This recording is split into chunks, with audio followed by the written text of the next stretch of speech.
Hi everyone, welcome to 19th day of 50-day online crash course NEET 2023 special series by Talanta. আজকে এই 19তম দিনে আমরা class 11-এর group 13 এবং 14 অর্থাৎ ইনঅর্গ্যানিক কেমিস্ট্রির পি ব্লক এলিমেন্ট যে চ্যাপ্টারটা রয়েছে ক্লাস 11-এর গ্রুপ 13 অর্থাৎ বোরনের গ্রুপটা এবং গ্রুপ 14 মানে কার্বনের গ্রুপটা, এদের ওপর কিছু ইম্পর্ট্যান্ট এমসিকিউ এই ভিডিও লেকচারের থ্রু দিয়ে আমরা জেনে নেব। So let's begin. প্রথম কোয়েশ্চেনটা বলছে, which of the following species is not stable? Option A SiF62 minus, GeCl62 minus, SNOH whole 62 minus, and fourth option is SiCl62 minus. এখন এখানে যেটা দেখতে হবে, সব কটাতেই তো মানে হেক্সা কোঅর্ডিনেটেড হচ্ছে, 6টা করে থাকছে। এবার 6টা অ্যাটামকে ধরানোর জন্য প্রথম যে ফ্যাক্টরটা, সেন্ট্রাল যে অ্যাটামটা থাকছে অর্থাৎ সিলিকন, জার্মেনিয়াম বা টিন সিলিকন, এদের সাইজটা কিন্তু মোটামুটি বড় হতে হবে, না হলে ওই বড় জায়গা না পেলে 6টা অ্যাটাম সারাউন্ডিংসে আটকাতে পারবে না। সেই পার্সপেক্টিভে জার্মেনিয়াম আর টিন এরা তো গ্রুপ 14-এর নিচের দিকে আছে, সাইজ বড়, এরা সহজেই 6টাকে অ্যাকোমোডেট করতে পারবে। সমস্যা হবে এ আর ডি এর মধ্যে। এখন ফ্লোরিনের সাইজটা যেহেতু অনেকটা ছোট, সেই জন্য SiF62 মাইনাসটা ফর্মড হতে পারে, কিন্তু সিলিকনের সাইজটা তো ছোট আর ক্লোরিনের সাইজ কম্পারেটিভলি বড়। ওই ছোট সিলিকনকে সারাউন্ড করে 6টা ক্লোরিন থাকলে প্রচণ্ড সিভিয়ার স্টেরিক রিপালশন কাজ করে বলে কম্পাউন্ডটা আনস্টেবল হয়ে যায়। সেই জন্য option D is the correct answer. Next we'll move to question 2. The species having bond angle of 120 degree is, first option ClF3, option B NCl3, next BCl3, তারপর PH3। তো bond angle 120 degree মানে pure sp2 হতে হবে, তো কোনো lone pair থাকবে না, তাহলে বন্ড অ্যাঙ্গেল কমে লোন পেয়ার থাকলে। তো পিওর sp2 কোনো লোন পেয়ার নেই, এরকম আছে BCl3, তাই BCl3টা আনসার হবে। নেক্সট আমরা মুভ করব কোয়েশ্চেন 3-তে।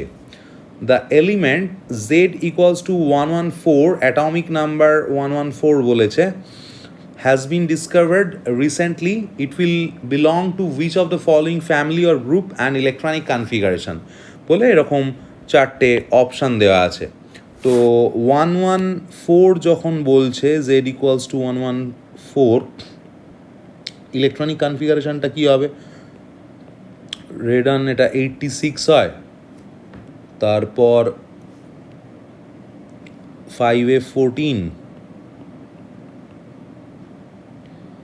তো 6D10, 7S2, 7P2। তাহলে অবভিয়াসলি এটা তোর পি ব্লক হচ্ছে, আর আউটার মোস্ট তো 4টে থাকছে, তার মানে কার্বনের ফ্যামিলিতে থাকবে, তার মানে option A is the correct answer. Next question 4.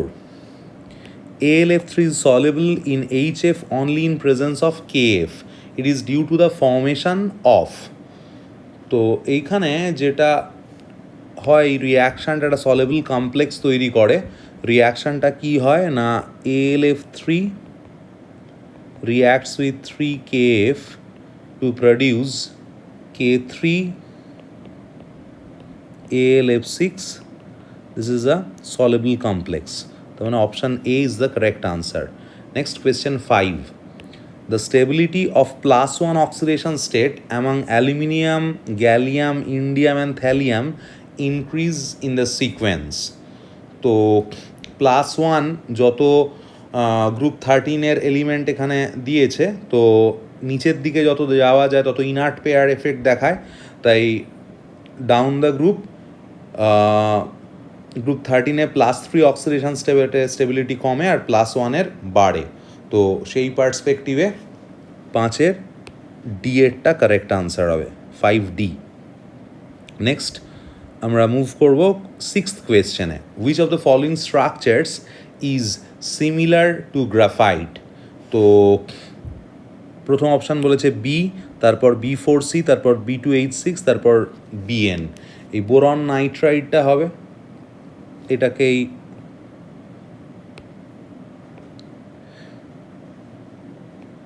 Inorganic graphite বলে, অজৈব গ্রাফাইট, কারণ এর সিমিলার স্ট্রাকচার হয় গ্রাফাইটের মতো। নেক্সট বলছে the tendency of BF3, BCl3 and BBr3 to behave as Lewis acid decreases in the sequence. এটা খুবই কমন একটা ব্যাকবন্ডিংয়ের কোয়েশ্চেন, তাই এটা আমি আর ডিটেল আলোচনা করছি না। আমাদের ভিডিওতে ব্যাকবন্ডিংয়ের এই স্পেসিফিক টপিকের দেওয়াও আছে, সেটা থেকেও তোরা দেখে নিতে পারবি তালান্তা চ্যানেলের ভিডিও থেকে। তো এটা BF3 লিভিস অ্যাসিডিটি লোয়েস্ট, তারপর BCl3, তারপর BI3, BBr3 হায়েস্ট হয় BI3, এখানে BI3 নেই, তার মানে option B is the correct. Next, which of the followings is the electron deficient molecule? B2H6 প্রথমটা, তারপর C2H6, PH3, SiH4, অবভিয়াসলি B2H6টাই electron deficient. Next, in borax bead test which compound is formed? Orthoborate, metaborate, double oxide আর tetraborate. এই borax bead টেস্টে এটা খুব important information, এনসিআরটিতেও আছে, এটা মেটাবোরেট ফর্মড হয়। Option B is correct. Next, question 10, in Hall's process the main reagent is mixed with. এটা মেটালার্জির কোয়েশ্চেন ক্লাস 12-এর, এটার সঙ্গে এরম মার্জ করে কোয়েশ্চেন আসে। তো ওই হলস প্রসেসে এইটা ইউজ হয়, ওই Na3AlF6, Na3AlF6। Next, question 11, which gas is liberated when Al4C3 is hydrolyzed? Al4C3 aluminium কার্বাইডের সঙ্গে হাইড্রোলাইজড মানে ওয়াটারের সঙ্গে রিয়াকশান, মিথেন তৈরি হয়, সেই জন্য Al4C3-কে মিথানাইড বলে। 11A is the correct answer. Next, question 12, the number of water molecules in more salt is?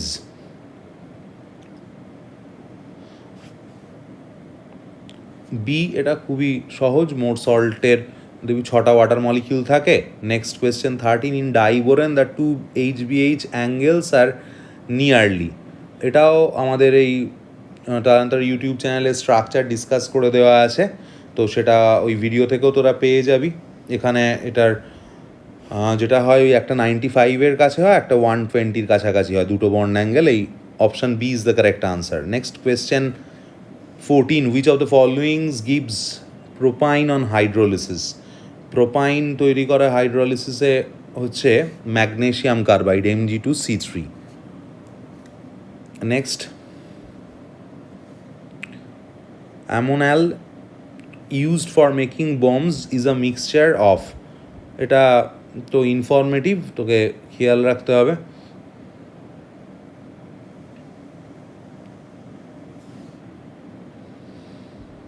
ওই অপশান সি। নেক্সট কোয়েশ্চেন 16, এটা বলছে mirrors of good quality may be made by spraying aluminium vapour on glass because it is brighter than silver, না, it is resistant to friction, না, its layer is very smooth. হ্যাঁ, smooth লেয়ারটার দরকার হয়, তাহলে রিফ্লেকশানটা ঠিকঠাক পাওয়া যাবে, তো থার্ড অপশানটাই হবে। নেক্সট হচ্ছে reaction of diborane with ammonia gives initially.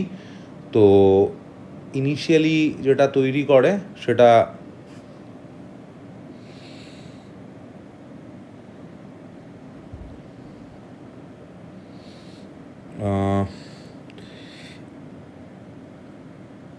এই কম্পাউন্ডটা, তারপর এটাকে যদি হিট করা হয় আরও হাই টেম্পারেচারে, তখন বোরাজিন বা বোরাজোল তৈরি হয়। তারপরটা বলছে inorganic benzene is B3N3H6।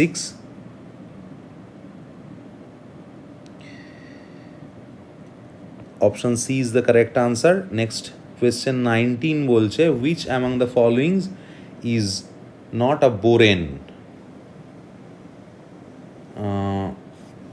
B2H6 diborane, B3H6 before H10,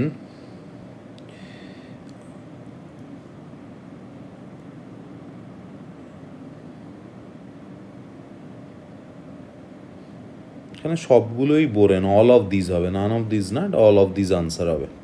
option ডিটা অল অফ দিস হবে।